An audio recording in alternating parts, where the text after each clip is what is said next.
Hello, so today I'm going to tell you about the story of a person, a well-known banker in the USA. I know of this name, you have heard it before, and this name is many familiar. And before I knew who really this person was, I was just hearing the name from different types of social medias and also mainstream pictures like the news. I used to hear his name. So until now, I've come to learn about the story of this person and this man called J.P. Morgan. J.P. Morgan is a banker and is a person, is also an investor who is also known. I know you have heard and also you have come across this particular name called J.P. Morgan.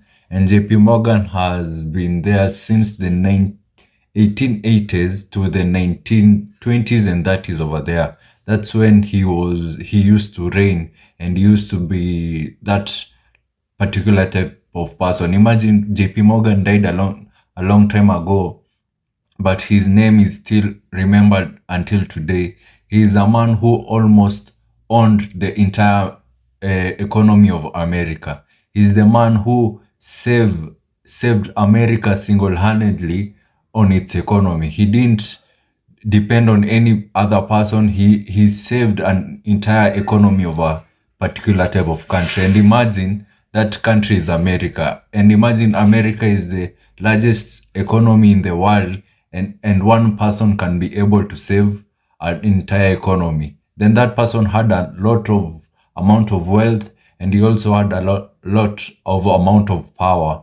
If you compare him to the richest people of nowadays, like Elon Musk, and the new rich person like Leonard, the owner of Louis Vuitton, this JP Morgan is not like any other person who was there before. He did things which these current people cannot be able to do, like Elon Musk.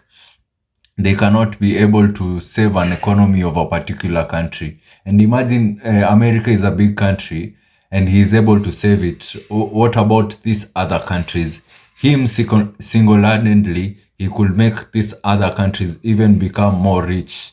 So this person is JP Morgan. So I'll be telling you how he became and how he was able to acquire large amount of wealth and how he was able to save the economy of America. So JP Morgan was born in a very, it was not so rich, but it was a rich family where they had companies and had multiple companies. But JP Morgan had a condition. I think it was like a condition like pneumonia, where he found it difficult to breathe. So his parents saw that they could take him into another place, into another favorable condition, because he had difficulties in breathing when he was growing up. So they took him in a certain place where it was seclusion, and nobody was there for him. He had completely no links with their parents. So when he was taken to this particular place, he was able to regain his health and he was able to be cured of the sickness which he was suffering from. And JP Morgan wasn't that handsome man or that good looking man. JP Morgan had a big nose, where most pictures, when you search in the internet the pictures of JP Morgan, his nose is oftenly hidden, because on his nose, the nose was big and he had some pimples on his nose. So he oftenly was afraid of taking pictures and the pictures portraying his nose. So when he was taking pictures, he will tell the photograph to edit the part of the nose so that the nose could not be seen. And by editing this, and JP Morgan was a very big person. He was when he was there with you, he will be able to intimidate you. That's why he became a good businessman, because of his intimidation, and he was aggressive.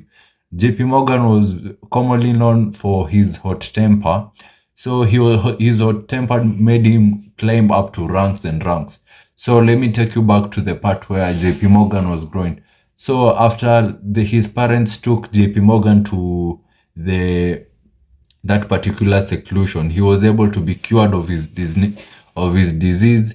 And when he went back to where the parents were living, the parents made him some CEO of his companies, their companies. So he was able to manage. So at first, the future of JP Morgan was seen when he made a particular deal, which he took a risk on that deal. He took a very big risk on that deal. So after taking the risk on that deal, his father cautioned him because the father didn't like how he was a risk taker. He was a risk taker in a certain type of way. His father said it will not be good for a leader of a company to take such risk. What he did, JP Morgan had acquired some coffee which was being transported to the USA, and that coffee, no one was there to buy that coffee. So he automatically acquired the coffee, and fortunately he was able to sell the coffee at at a profitable price.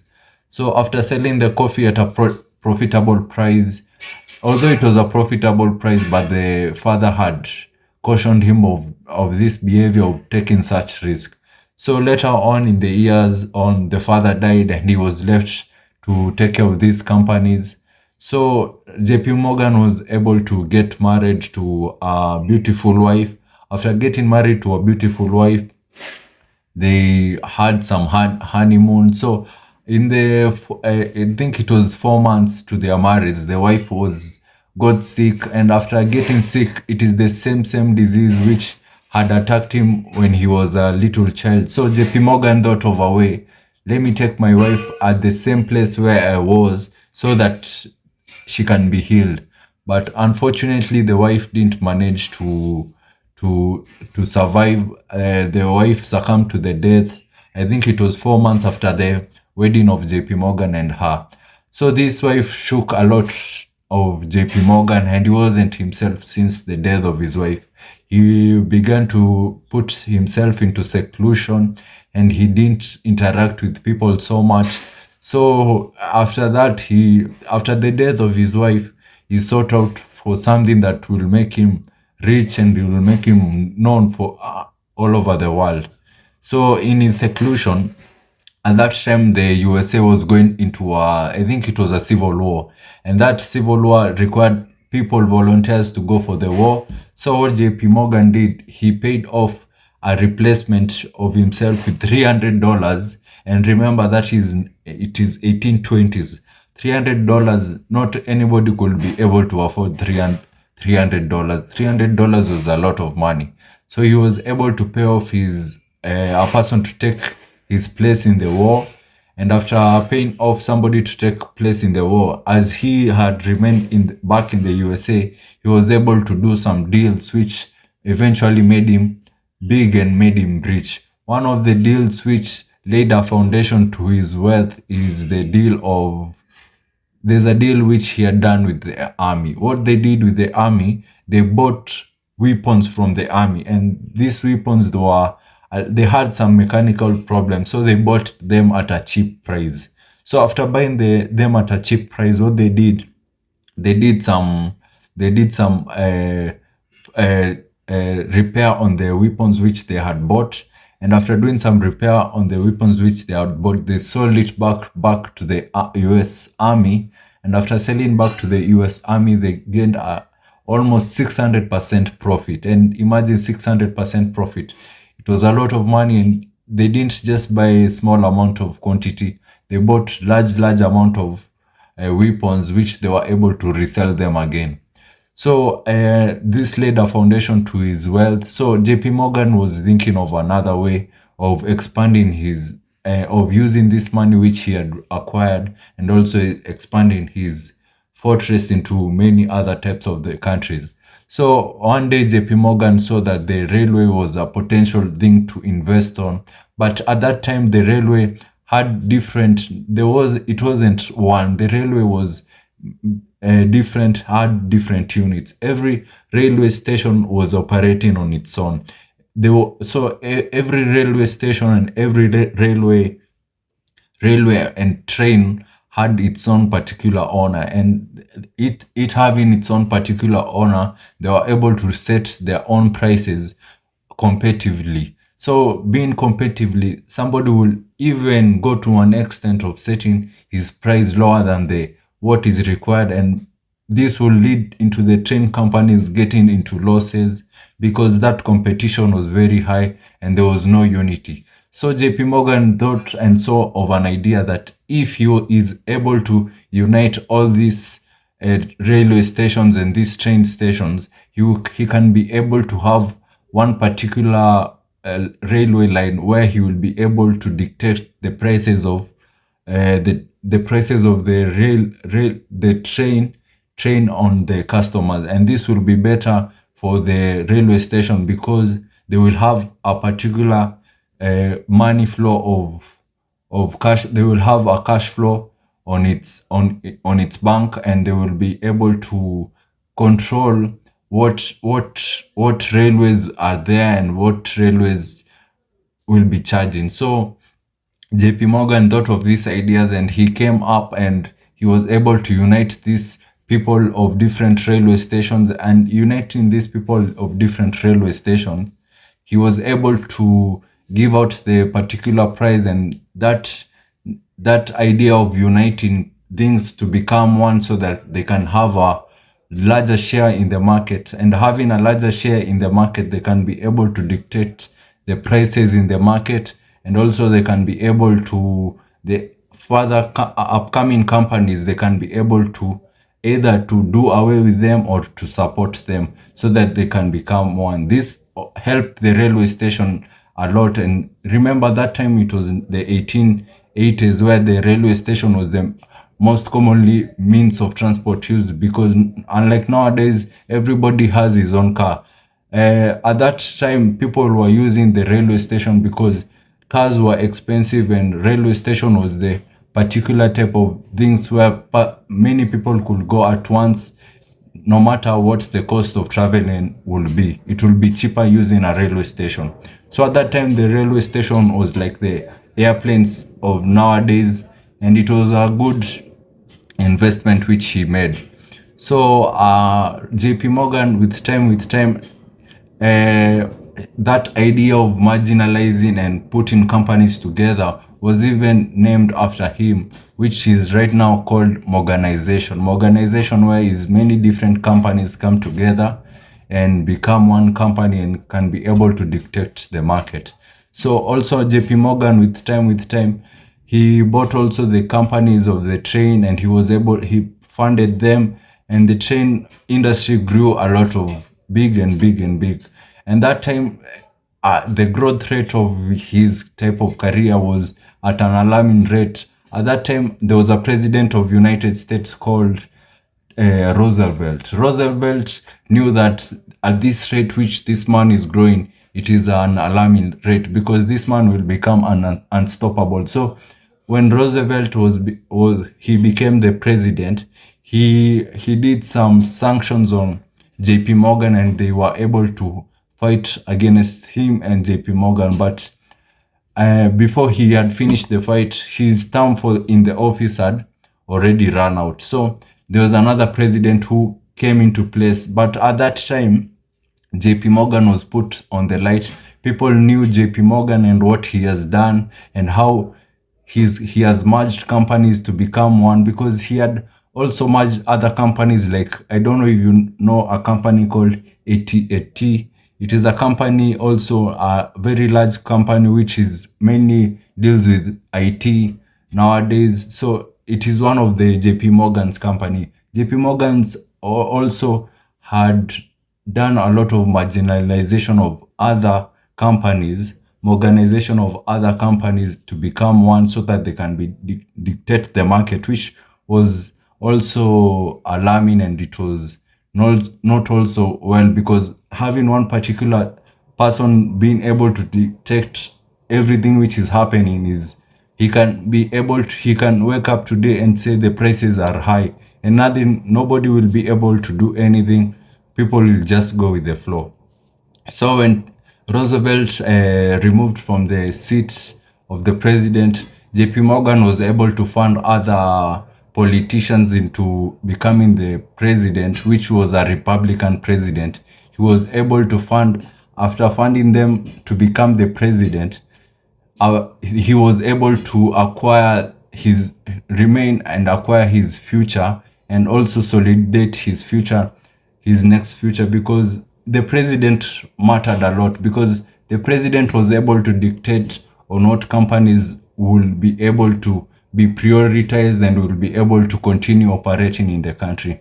So JP Morgan saw this and also invested in the campaigns of our president, and he was able to put his own type of president who was a Republican into office. So JP Morgan, after what had happened with him and the former president Roosevelt, he began, and he was afraid and sort of something else which will make him stronger, because at that time he was shaken a little bit, because what JP Morgan, what Roosevelt had done shook him, and he lost some amount of wealth from his companies. So he thought of another idea, and so that at that time in America, the steel company was a major company which produces steel, and steel was something which was a hot cake in that period of time, because the railway stations were being made by the steel, and so the steel company many things were being made by steel. So the steel manufacturing company at that time was very, very important. So what JP Morgan did, he went to the person who owns the steel company, and he offered him money of buying that steel company. So after buying that steel company, JP Morgan was asked, this person gave you a particular type of amount to buy, and why did you buy it? Isn't that expensive, you buying a whole steel company at that particular type of money? JP Morgan said, if he had offered me more, $10 more million, I would also still buy it, because I viewed this company even more than what he offered me. So JP Morgan, no matter what amount that person will say, he will still have bought the company. So JP Morgan was able to buy the steel company, and after buying the steel company, he was able to dictate majorly the 60%. Imagine one person owning the 60% of all the market of steel and also railway station in the entire USA. This person had a lot of power, and 60% also it is more than what the government can own, because one person is the one who is owning 60%. What about the government? The government cannot be able to even to dictate anything. So there was another time where something had happened and the economy of USA had crashed. What JP Morgan did at that time, people were withdrawing a lot of money from the bank, because the economy had crashed, and people weren't having faith on the system of America. So what JP Morgan did, because a lot of people were withdrawing money, so JP Morgan sort of an idea, and he came up to the president and he offered him something and told the president, sit down, we want to have a talk with you. First of all, you see, at this rate which people are withdrawing money in the bank, it is not favorable, because people withdrawing money, the economy of America will eventually shut down, because people are withdrawing money at a higher rate. So the bank will have no money left for it to do business. So he told the president that what I will do, I will put my own money into the banks of America, so that it will balance the amount people are withdrawing and the amount which I have put. At least they will balance, because this one person had a lot of money. So he was able to the president accepted his offer, and he was able to put money into the banks of America. And that time people withdrawing were able, until that case was able to be cooled down, and the economy of America became big again. So in the later years, around 1920s, again the same issue happened, and that same issue, there was that president who had the first time they had bad blood with him, which had also said which I had also mentioned at that time, they had a problem with Roosevelt. So what JP Morgan did, he told Roosevelt, I know we are not people who we see eye to eye, but I want to make an offer to you. let me save this particular type of economy, because as I can see, people are also withdrawing a lot of money like they did last time. And at that time, gold was their bank reserve, and also people were withdrawing at a higher rate. So they were able to sit down with JP Morgan and Roosevelt and another community, and they were able to discuss on what they will do. So JP Morgan, again and again, he was able to deposit his money into the banks. So when people withdraw their money, the economy will be at balance. They will, at least they will hold that period until the economy crash passes. So JP Morgan was able to put his money, and he told the people, and he told the account tellers who are giving out money to count the money slowly, so that when they count the money slowly, the amount of people, the line wouldn't be reducing at first. People will be given their money, people will be withdrawing their money at a lower rate, because when people count the money, the account tellers count the money at a higher rate, the money the bank will be depleted of its money. So they started counting money slowly, and that they kept a longer period of people withdrawing. And after when they were keeping that longer period, America was able to regain its place again. And this is the second time which JP Morgan had saved the entire country. So the entire country was shocked, and they started asking themselves, how can this one man be able to save an entire economy? All of us, we want to withdraw, but this one man has prevented an entire economy from falling down. What type of wealth and power does this one man have? So people also started becoming angry because of what JP Morgan had done and his amount of power which lays on one person, because right now all the president were on the knees of JP Morgan, because JP Morgan could do anything, because he's the one who has a lot of money, and when he withdraws his money, the economy of America might fall. So what they did, many people started complaining, but at that time, JP Morgan was around 70 years old. He was getting sick, and unfortunately, after people complaining 3 years, JP Morgan was able to die. I think it was around 1920s to 1930s over there. JP Morgan was able to die, and that was unfortunate. But all in all, he had to rest in peace, because at that time, many people were questioning on what type of power this person had done. Many people didn't look on what he had done of saving a particular country. They saw that this person would be dangerous, because he can save a particular economy single-handedly.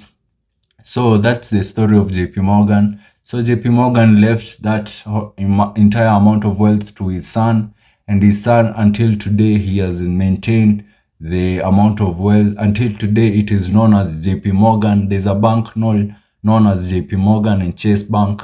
So right now it is the biggest bank, the biggest bank in the world. It has a lot of investors. It has a lot of money. It has a big building in the USA. So JP Morgan legacy still continues, and that's the story of JP Morgan, and that's how people know him, and that's how he became to be known. So thank you for watching this video. Please subscribe, and let's watch out for the next video. And if you haven't subscribed, subscribe down there to that subscribe button, and please click on the notification bell so that you can get future videos about economic, and also future videos of stories of people and success stories of a lot of people and big prominent people. So until I see you next time, and I say thank you for watching this video. Let's see you next time.